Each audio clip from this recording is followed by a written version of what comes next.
Assalamu alaikum wa rahmatullahi wa barakatuh. Bienvenue dans cette vidéo où nous explorons l'essence du musulman et les signes d'un cœur pur, tels qu'enseignés par le noble prophète, que la paix et le salut d'Allah soient bombes sur lui et révélés dans le Coran. Au-delà des prières et des actes visibles, ce qui définit réellement un croyant, c'est son caractère, sa patience, son humilité et sa vigilance intérieure. Aujourd'hui, nous verrons comment la foi se manifeste dans chaque interaction, chaque geste, chaque pensée, et comment orienter le cœur vers l'éternité. Installez-vous confortablement et ouvrez votre cœur, car nous allons découvrir comment transformer la vie quotidienne en un acte d'adoration et purifier le cœur pour plaire à Allah. Un cœur pur est celui qui regarde au-delà des apparences de ce monde.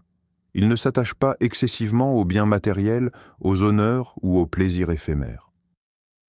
Le script souligne que la vraie richesse du croyant réside dans la conscience de l'au-delà et dans l'orientation de ses choix et priorités vers ce qui perdure.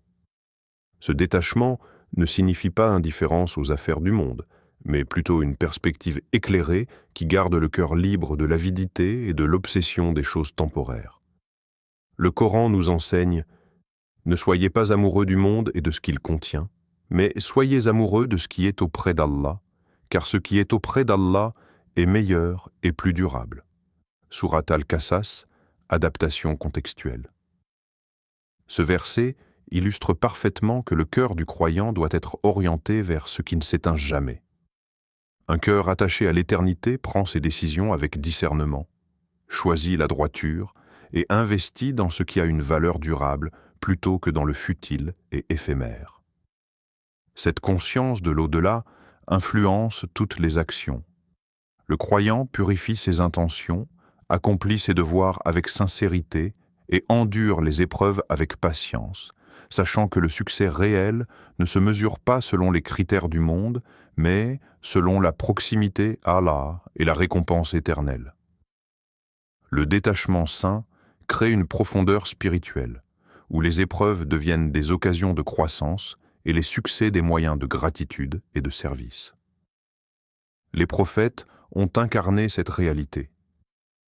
Malgré leur statut et leur influence, ils restaient centrés sur l'au-delà. Moussa, Younous, Aïyoub et Muhammad, que la paix et le salut d'Allah soient sur lui, ont tous montré que le cœur attaché à Allah transcende les pressions et les tentations du monde. Leur force intérieure et leur constance spirituelle étaient le fruit de cette orientation constante vers l'éternité. Un cœur pur est également un cœur lucide et équilibré. Il apprécie les bienfaits du monde sans s'y perdre. Il travaille, agit et s'engage, mais il garde toujours le regard tourné vers l'au-delà. Cette perspective prévient l'avidité, l'orgueil et l'attachement excessif aux résultats. Elle permet de vivre avec sérénité, indépendamment des fluctuations du monde, et de rester fidèle aux principes de la foi. Ainsi, cultiver un cœur pur et orienté vers l'au-delà n'est pas seulement une pratique spirituelle. C'est une posture de vie, une manière de relier le visible et l'invisible, le temporel et l'éternel. Cela transforme la vision du monde et permet de marcher dans la vie avec légèreté, humilité et profondeur. Le cœur pur est un cœur qui respire l'éternité, garde l'âme intacte et oriente chaque action vers ce qui perdure auprès d'Allah. La taqwa, ou conscience d'Allah, est l'un des piliers les plus puissants de la purification intérieure.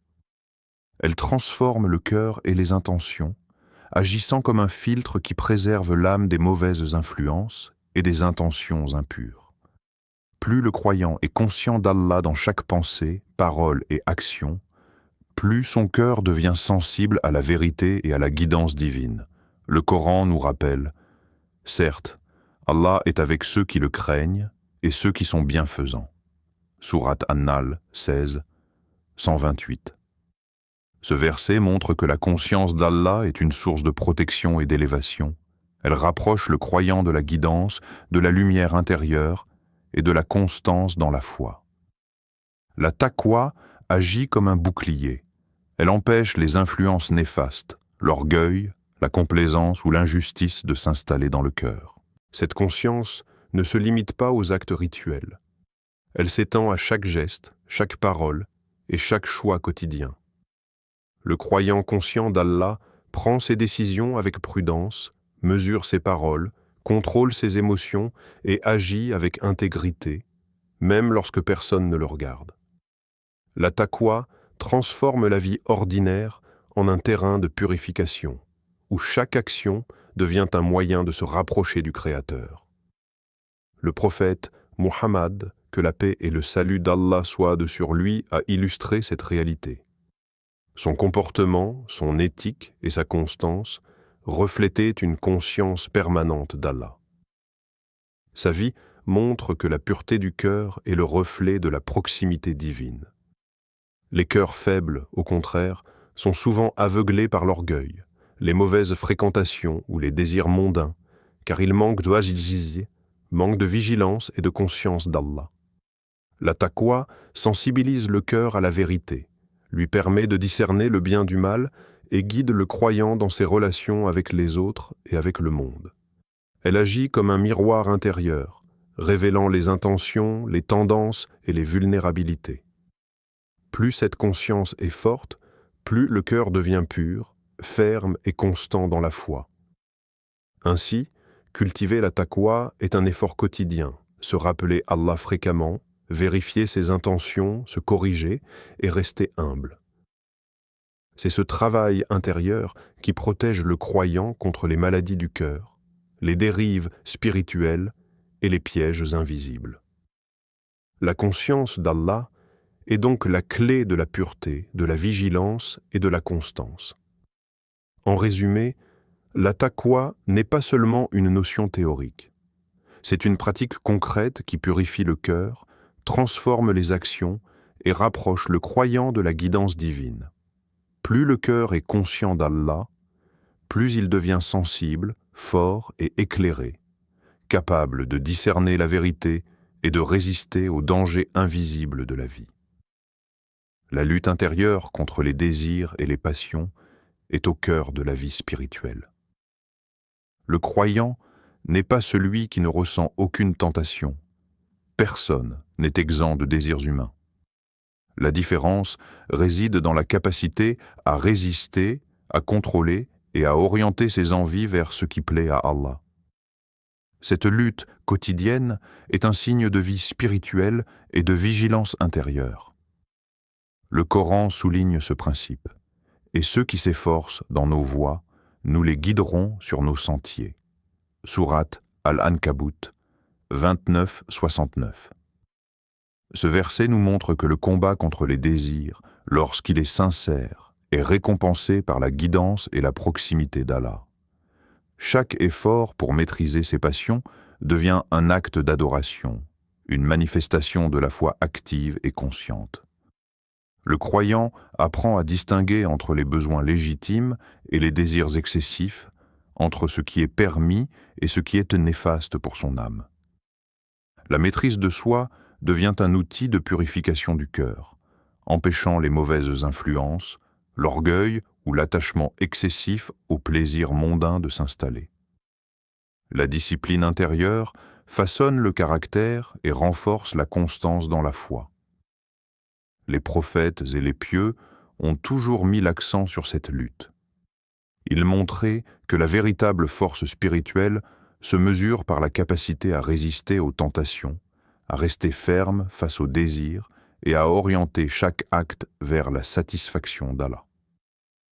Moussa, Younous, Ayoub et Muhammad, que la paix et le salut d'Allah soient sur lui, ont tous traversé des épreuves où la maîtrise de soi a été cruciale pour rester sur le chemin droit.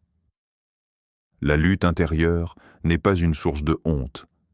Elle est un signe de vie et de vigilance spirituelle.